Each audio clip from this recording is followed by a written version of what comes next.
What's up guys, John Rettinger from Techno Buffalo here with a comparison video for you of the new PS3 Slim versus, well, I guess what you can only call the old PS3 Fat.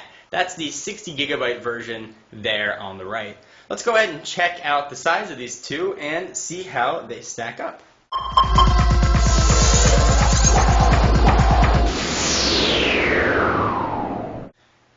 From the side and the front of the device, you can see that there are pretty big differences, especially in the girth of it.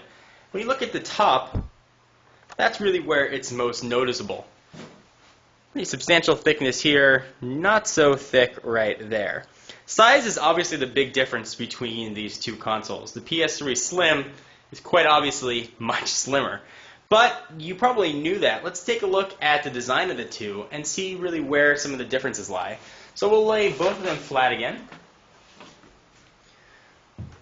Take the fatty version, which is much heavier, I should tell you by the way, than the slim guy.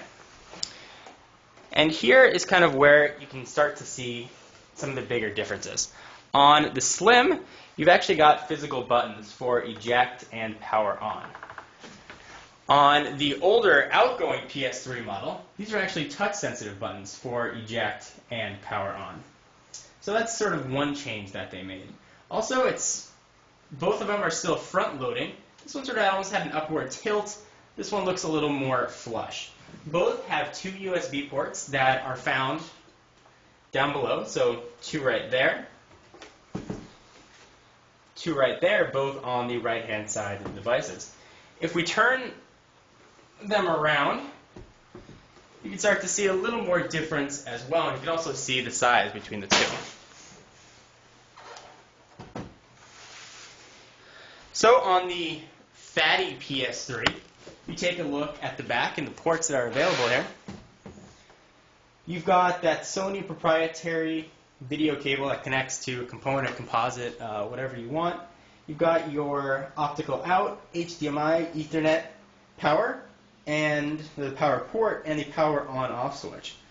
On the back of the PS3 Slim,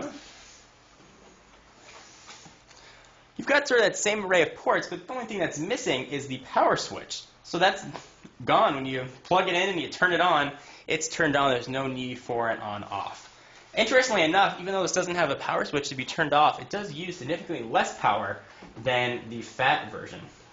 So from an aesthetic standpoint, it's really going to depend on what you prefer, whether you like the piano black, sort of glossy feel, fingerprint magnet of the outgoing PS3, whether you prefer the slim, sort of matte feel of the new slim version. They both do exactly the same thing. This one has a little bigger hard drive, but they're both user replaceable, so you can put them on an even keel. Definitely going to come to a personal preference. Both are going to run you $299, and I think a very fair price is $299. I think that you're getting one of the best firmware upgradable Blu-ray players, and you also get the ability to play games if that's your thing. So guys, hope you enjoyed. This is John Rettinger for technobuffalo.com. For exclusive content, be sure to check me out at Twitter, twitter.com/John4Lakers. I'll see you guys in the next video. Bye-bye.